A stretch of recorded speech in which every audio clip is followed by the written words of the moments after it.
Hello everyone, before starting data analysis, the most important thing is to clearly define the research problem. If the problem is not correctly identified, we can easily go off track, collect irrelevant data, and waste a lot of effort. For example, if a business wants to improve sales but does not clearly understand the reason for the decline, it will be difficult to choose the right type of data to collect.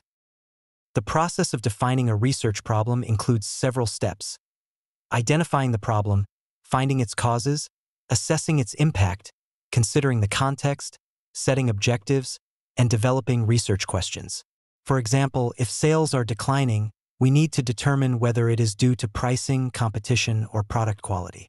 From there, we can set clear and feasible research objectives and questions.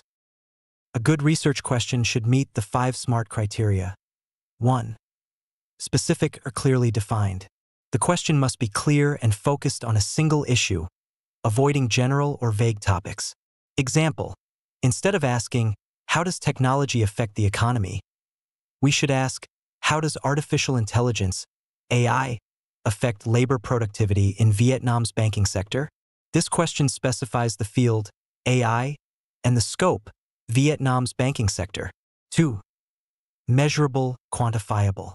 The question should aim for results that can be measured or observed. Example: labor productivity can be measured by the number of transactions processed, customer service time, or average revenue per employee. 3. Achievable, feasible. The question must be realistic within available time, budget, and data conditions. Example: studying the impact of AI on global GDP is too broad and beyond the capacity of a student group, but collecting data from 5 major banks in Vietnam is much more feasible. 4. Relevant, meaningful, and applicable. The question should be closely related to the research topic and have practical value. Example: AI in banking is a highly relevant and timely topic with strong practical implications, unlike a less related question such as the impact of AI on the number of books published. 5. Time-bound, limited in time frame. The question should have a clear time frame to ensure the data and analysis are up to date. Example: defining the period 2020 to 2023 helps narrow the focus and avoid overly broad or scattered data. Example: instead of asking, "What is the impact of AI on the economy?" we should ask, "What is the impact of AI on labor productivity in the banking sector in Vietnam during the period 2020 to 2023? This question is specific, measurable, feasible, relevant, and time-bound. There are many ways to collect data, like questionnaire surveys, interviews, observations, and secondary data collection. For example, to gauge customer satisfaction, you can send an online survey. To understand consumer motivations, we can conduct in-depth interviews with a group of customers. Digital data collection methods. Nowadays, you can also use web scraping, APIs, log analysis, or sensor data. Example: supermarkets use sensor devices to collect data and monitor customer traffic by the hour, allowing them to adjust staffing accordingly. When collecting data, there are several important points we need to keep in mind. First, we must ensure representativeness. The data sample should accurately reflect the entire research population.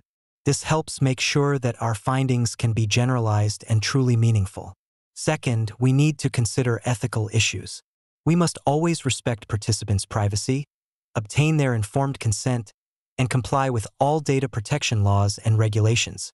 Ethics are the foundation of any credible research. Third, it's important to maintain quality control throughout the data collection process.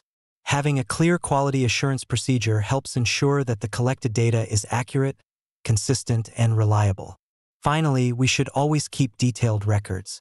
Documenting how, when, and where the data was collected, as well as the conditions under which it was gathered, helps ensure transparency and allows others to replicate or verify our research. An example of a data collection plan. For a study on students' consumption behavior toward organic food, the research team can combine online surveys with in-depth interviews and focus group discussions. The sample should be selected from multiple universities to ensure representativeness.